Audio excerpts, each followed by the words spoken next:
Hey les bambins, j'espère que vous allez bien, en tout cas moi ça va nickel. On se retrouve aujourd'hui pour une nouvelle vidéo sur la Serie A, la 10e journée, c'est allant du 26 octobre au 28 octobre. 10 matchs à analyser ensemble, Venise contre la Salernitana, la Spezia contre le Genoa, l'AC Milan contre le Torino, la Sampdoria de Gênes contre l'Atalanta de Bergame, la Juventus contre Sassuolo, l'Udinese contre l'Hellas Vérone, Empoli contre l'Inter de Milan, Cagliari contre la AS Rome, la Lazio de Rome contre la Fiorentina et enfin Naples contre Bologne. Mais avant de commencer, n'hésitez pas à vous abonner à ma chaîne, à mettre un petit pronostic pour les comparer à mes analyses et également lâcher un petit pouce pour référencer la vidéo. N'oubliez pas qu'en description, vous avez mon lien Telegram. Vous cliquez dessus et vous nous rejoignez et tous les jours, je vous donne 2 codes safe et une code fun. Je vous donnerai sur chacune de mes vidéos un score exact et une cote sécurisée ou fun par match analysé. Je vous recommande également de jouer mes cotes en match simple pour éviter des surprises lors d'éventuelles combinaisons malheureuses. Je vous donnerai mes codes sécurisés par rapport à des away no bet, home no bet, draw no bet. Ce sera surtout des codes sécurisés donc, et également des doubles chances et des plus ou moins un certain nombre de buts. C'est parti! J'aimerais mettre en avant un nouveau partenariat avec un site d'actualité sportive où plusieurs sports sont abordés, comme le football, le basket et la NBA en particulier, le tennis, la boxe. Vous pourrez également y trouver tous les résultats de vos matchs en live score, c'est ultra complet. En tout cas, c'est là maintenant où je me rends. Et également, vous trouverez les cotes de bookmakers comme 1xBet, Interwetten, bwin, Bet365, entre autres, qui sont réactualisés en live. Franchement, allez-y, surtout que le site est en train de se lancer. Il y a également une boutique qui est présente où vous pouvez acheter des équipements sportifs et il y aura bientôt une billetterie qui sera en place où vous pourrez acheter, vendre, voire échanger des places, que ce soit de concerts ou de matchs. Et bientôt sera mis en place un jeu concours où vous pourrez gagner le maillot de votre équipe favorite, peut-être le billet du match de foot de votre équipe favorite, et également un code promo pour une grande enseigne de vêtements de sport. En tout cas, n'hésitez pas à aller en description, vous avez le lien de ce site qui s'appelle Passion Sportive et n'hésitez pas à y aller. Mais avant d'attaquer l'analyse des 10 matchs, le classement, premier Naples avec 25 points, deuxième l'AC Milan avec 25 points également. Les deux équipes sont décrochées en tête avec 7 points d'avance sur le troisième, l'Inter de Milan qui a 18 points, le quatrième est l'AS Roma avec 16 points, cinquième l'Atalanta de Bergame avec 15, sixième la Juventus avec 15 également, et septième la Fiorentina avec également 15 points, huitième la Lazio de Rome avec 14. Passons en fin de classement, 16e Venise avec 8 points, 17e la Spezia avec 7, 18e le Genoa avec 6 points, 19e Cagliari avec le même nombre de points, c'est-à-dire 6, et 20e la Salernitana avec 4 points seulement. Commençons avec Venise contre la Salernitana. Venise est assez mal classée avec une 16e place et 8 petits points. Il faut dire que pour l'instant, ils se sont déplacés 6 fois et ont reçu à 3 reprises. Ce qui peut peut-être expliquer leur classement actuel car à l'extérieur, ils comptent déjà 4 défaites, une victoire et un match nul. Dans les déplacements où ils se sont inclinés, c'était Naples, le Milan AC et Sassuolo, où il est toujours compliqué de prendre des points. Ils ont tout de même réussi à s'imposer à Empoli et à faire match nul à Cagliari, perdant également à l'Udinese. Quand les matchs à domicile vont s'enchaîner et que ça va s'équilibrer entre match extérieur et match domicile, ils risquent de remonter au classement car à domicile pour l'instant c'est une victoire, un nul, une défaite et ils se sont tout de même imposés lors de leur dernière réception contre la Fiorentina. Ils rencontrent la Salernitana qui est dernier du classement avec 4 petits points, qui n'a gagné qu'une seule fois, c'était contre le Genoa lors de la 7e journée, mais qui viennent d'enchaîner 2 défaites consécutives lors de la 8 et 9e journée, ce qui donne déjà un bilan de 6 défaites depuis le début de la saison. Ils ont également réalisé un match nul à domicile contre l'AS Vérone, mais c'est vraiment très maigre. Ils vont donc se déplacer à Venise, qui pour moi va s'imposer 2-1. Et je vois le draw no bet avec option Venise, avec le pari remboursé 6 matchs nuls, une cote à 1,44. Continuons avec un duel de mal classé entre la Spezia 17e et le Genoa 18e. La Spezia gagne un match par-ci, un match par-là, comme lors de la 8e journée contre la Salernitana, et lors de la 4e journée en déplacement à Venise. Sinon, malheureusement, ils ont enchaîné beaucoup de défaites, 3 à domicile et 3 à l'extérieur. C'est assez équilibré, vous allez me dire. Mais certaines interpellent comme le 6-1 encaissé à la Lazio de Rome lors de la seconde journée et le 4-0 encaissé à la 7e journée au Hellas Vérone. Par contre, on notera qu'à domicile, quand ils perdent, c'est des petites défaites par un but d'écart comme contre l'Udinese, la Juventus de Turin et contre l'AC Milan. Il rencontre le Genoa qui n'a gagné qu'une seule rencontre, c'était lors de la 3e journée à Cagliari, 3-2. Ils ont enchaîné 3 matchs nuls sur les 5 dernières rencontres et restant sur 2 défaites consécutives à l'extérieur, chez le dernier du classement et au Torino. L'optimisme n'est donc pas au beau fixe entre les deux équipes et je vois un but partout. Et je vois le Home No Bet avec le match nul remboursé, 6 victoires de la Spezia avec une cote à 2,04. Poursuivons avec l'AC Milan contre le Torino. Les Milanais viennent de rejoindre Naples en tête de la Série A, réalisant une victoire 4-2 à Bologne, finissant la rencontre à 11-10. Mais pour l'instant, c'est un parcours quasi parfait pour les Milanais. Un seul petit match nul à noter à la Juventus lors de la 4e journée, mais sinon, c'est victoire sur victoire, 4 sur 4 à domicile et 4 sur 5 à l'extérieur. Surtout si Ibrahimovic recommence à marquer comme c'était le cas lors du 4e but. Ça leur permet de se rattraper après la défaite contre le FC Porto en Ligue des Champions. Il faut dire qu'en Ligue des Champions, ils sont vraiment très mal partis. 3 matchs, 3 défaites. Ils vont avoir fort à faire contre le Torino qui s'est imposé contre le Genoa lors de la dernière journée. Ils ont eu un petit coup de mou entre la 7e et la 8e journée avec 2 défaites, mais c'était contre la Juve et contre Naples. À chaque fois, 1-0. En plus, à chaque fois, dans les 10 dernières minutes, c'est vraiment pas de chance. Surtout qu'ils avaient vraiment redressé la barre. Depuis la 3e journée, ils avaient enchaîné 4 matchs sans défaite, s'imposant contre la Salernitana, faisant match nul contre le Lazio de Rome, faisant également match nul contre Venise et s'imposant à Sassuolo. Mais mon pronostic va tout de même être une victoire du Milan AC 2-0. Ils sont vraiment dans une super dynamique en championnat. Et je vois le plus de 1,5 but pour le Milan AC sur le match, une cote à 1,60. Continuons avec la Sampdoria de Gênes qui rencontre l'Atalanta de Bergame. La Sampdoria a eu un départ compliqué avec un gros calendrier, jouant l'AC Milan, l'Inter de Milan et Sassuolo. Mais ils s'en sont pas si mal sortis, ne perdant qu'une seule fois, c'était contre le Milan, 1-0 en plus, et réalisant 2 matchs nuls à Sassuolo et contre l'Inter de Milan. Ils s'en sont servis pour s'imposer 3-0 à Empoli, on s'est dit, ils sont lancés. Mais malheureusement, derrière, ça a été l'effondrement, jouant le Napoli et prenant 4-0 à domicile, et après s'inclinant à la Juventus de Turin, 3-2. Ils se sont donc retrouvés avec une série de 4 matchs sans victoire depuis la défaite de Naples et ils viennent juste de sortir la tête de l'eau avec une victoire contre la Spezia.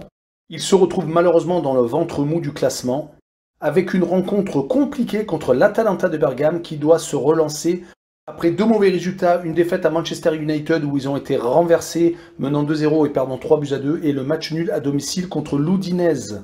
On notera qu'ils sont comme la saison dernière, très forts à l'extérieur en championnat, 4 déplacements, 3 victoires et 1 match nul. Le match nul a été fait à l'Inter de Milan, donc ils sont toujours invaincus en déplacement mais en championnat. Et ils montrent beaucoup moins de solidité à domicile, enchaînant les contre-performances, n'ayant gagné qu'une seule fois. C'était contre Sassuolo lors de la 5e journée. Mais sur cette rencontre, je les vois encore réaliser une bonne performance à l'extérieur avec une victoire 2-1 et je vois le moins de 3,5 buts sur le match, une cote à 1,51. Poursuivons avec la Juventus de Turin contre Sassuolo. La Juve est en train de montrer qu'ils sont en net regain de forme. Avec leur match nul contre l'Inter de Milan, ils confirment leur redressement spectaculaire car ils étaient sur 8 matchs sans défaite avant ce match nul à l'Inter de Milan depuis la défaite enregistrée à Naples où ils menaient 1-0, ils se sont fait retourner. C'était vraiment le choc psychologique que la Juve attendait. Mais ils ont encore cette barrière contre les gros du championnat d'Italie ou contre l'Inter de Milan et le Milan AC. Ils n'ont pas réussi à remporter le match, mais c'est déjà mieux que de perdre comme ils le faisaient malheureusement la saison dernière. Leur très beau parcours en Ligue des Champions avec 3 matchs, 3 victoires, dont une victoire contre le Chelsea de Tourelle, leur permettent d'être toujours dans une grosse dynamique de victoire. Dommage qu'ils ont perdu 2 matchs sur les 3 premières rencontres, car ils se retrouvent vraiment très loin du duo de tête Naples et le Milan AC.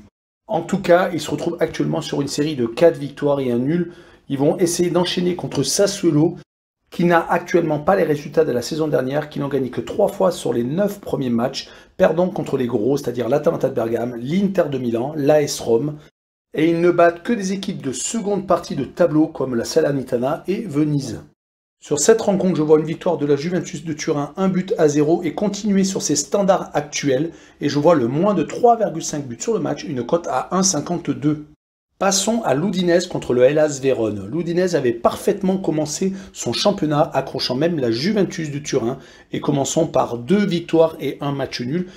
tutoyant même les sommets, mais leur duel contre Naples, où ils se sont inclinés 4-0 à domicile, les a tués. Depuis, ils sont sur 6 matchs sans victoire, même si lors des 3 dernières journées, ils ont à chaque fois réussi à obtenir le point du match nul contre la Sampdoria de Gênes, Bologne et à l'Atalanta de Bergame, ce qui est quand même notable. Ils rencontrent le Hellas Vérone qui vient de faire tomber la Lazio de Rome 4-1. Ils deviennent très impressionnants à domicile, le Hellas Vérone, car ils avaient déjà battu l'AS Rome et la Spezia juste avant, donc ils sont sur 3 victoires consécutives à domicile. C'est tout de même beaucoup mieux que leur début de saison avec 3 défaites d'entrée de jeu. On notera donc que sur leurs 6 derniers matchs de championnat, ils n'ont perdu qu'une seule fois, c'était à l'AC Milan et 3-2 en plus, assez courtement. Sur cette rencontre, je vois un 2 buts partout, donc un match nul entre les deux équipes avec un homme no bet. Avec le match nul remboursé 6 victoires de l'Udinese à domicile, une cote à 1,86. Continuons avec Empoli qui reçoit l'Inter de Milan. Empoli à domicile, c'est assez catastrophique. Une seule victoire, c'était contre Bologne. Sinon, sur 5 réceptions, c'est tout de même 4 défaites. Ils avaient d'ailleurs commencé par 3 matchs, 3 défaites. C'était assez catastrophique. Les adversaires étaient la Lazio de Rome, Venise et la Sampdoria de Gênes, prenant à chaque fois entre 2 et 3 buts. Mais ce qui les sauve, c'est leur parcours à l'extérieur, ayant réalisé l'exploit de s'imposer à Turin contre la Juve. Ils ont depuis gagné à Cagliari et à la Salernitana lors du dernier week-end. Enfin, ils n'ont perdu qu'une seule fois en déplacement, c'était à l'AS Rome lors de la 7e journée. Ils reçoivent donc l'Inter de Milan en étant fragiles à domicile. Les interistes qui restent en plus sur 2 contre-performances, avec une défaite à la Lazio de Rome et un match nul chez lui contre la Juve. Ils sont toujours 3e au classement, mais ont 7 points de retard sur les 2 équipes de tête. Ils vont une fois de plus compter sur Dzeko qui a largement remplacé Lukaku, donc depuis le départ du Belge à Chelsea. Sur ce match-là, je vois une victoire 3-1 de l'Inter de Milan à Empoli. Et je vois le plus de 1,5 but pour l'Inter de Milan sur le match, une cote à 1,40. Enchaînons avec Cagliari contre l'AS Rome. Les Sardes sont très mal au classement. Ils sont toujours 19e de Serie A. Ils ont pourtant remporté leur première victoire lors de la 8e journée contre la Sampdoria de Gênes à domicile. Mais derrière, ils ont rechuté avec un 3-0 encaissé à la Fiorentina. Attention tout de même, car ils sont capables de réaliser des coups, comme ils l'ont fait lors du 2 buts partout à la Lazio de Rome. Mais à la maison, ils sont beaucoup trop fragiles, réalisant une défaite contre Empoli et un match nul contre Venise. Surtout qu'ils vont rencontrer une équipe revancharde qui reste sur 3 mauvais résultats, 2 défaites en championnat contre la Juve et en Ligue Europa Conférence contre Bodo Glimt, des Norvégiens qui leur ont mis 6-1. C'est une défaite historique pour Mourinho et ils n'ont pas réussi à enchaîner avec une victoire à domicile car ils rencontraient Naples et ils ont fait 0-0. C'est vraiment dommage car l'effet Mourinho est peut-être en train de se dissiper. En début de championnat et en début de Ligue Europa Conférence, ils avaient vraiment réussi à enchaîner les victoires, 6 en l'occurrence. En tout cas, en championnat à l'extérieur, ils n'ont réalisé qu'une seule victoire sur leurs 4 premiers déplacements. S'inclinant dans le derby de Rome et perdant au Hellas Vérone et à la Juventus de Turin. Une seule victoire est à noter, c'est celle à la Salernitana lors de la 2e journée. Je vois l'AS Rome redresser la barre et s'imposer 2-0 à Cagliari et je vois le moins de 3,5 buts sur le match, une cote à 1,46. Poursuivons avec l'avant-dernier match, la Lazio de Rome contre la Fiorentina. Les Laziales restent sur 2 mauvais résultats, contre Marseille en Ligue Europa, faisant 0-0 et surtout la défaite assez lourde au Hellas Vérone, 4-1. C'est vraiment dommage car en Ligue Europa, ils auraient pu totalement écarter Marseille de la course à la qualification et ils auraient pu se rapprocher de Galatasaray où ils s'étaient inclinés 1-0 lors de la première journée à cause de la boulette de leur gardien. Et également en championnat où ils avaient réalisé 2 résultats très importants à domicile en battant l'AS Rome et l'Inter de Milan. Mais le problème est qu'ils sont très fragiles à l'extérieur, s'inclinant souvent. C'est déjà leur 3e défaite sur 5 rencontres disputées, ne s'imposant qu'à Empoli lors de la première journée.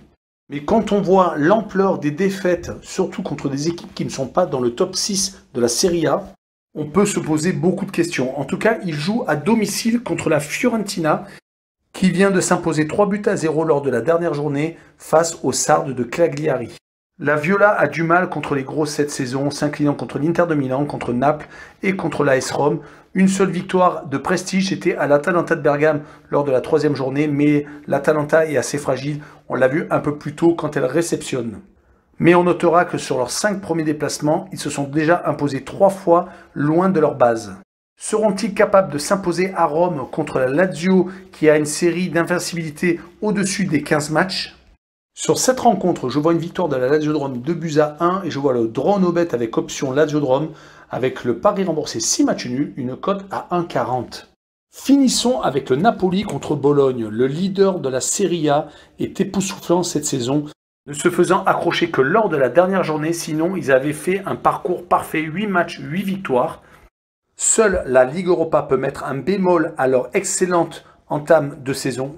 En tout cas pour les chiffres, sur les 6 derniers matchs, 4 fois ils n'ont pas encaissé de but, à domicile sur leurs 4 premières réceptions, également 3 clean sheets sur 4. Ils rencontrent Bologne qui sur les 6 dernières rencontres ont encaissé 3 fois plus de 4 buts, 6-1 à l'Inter de Milan, 4-2 à l'Empoli et 4-2 à domicile contre Milan AC lors de la dernière journée. C'est donc une équipe qui prend beaucoup de buts, 19 sur 9 matchs en l'occurrence. Ils ne sont tout de même pas ridicules avec un bilan ultra équilibré, 3 victoires, 3 nuls et 3 défaites. Avec 12 points, ils se retrouvent donc 10e. Mais ils n'ont toujours pas gagné à l'extérieur avec 2 nuls et 2 défaites. Je verrai donc un 2-0 pour les Napolitains et je me laisserai tenter par les deux équipes ne marquent pas, une cote à 2.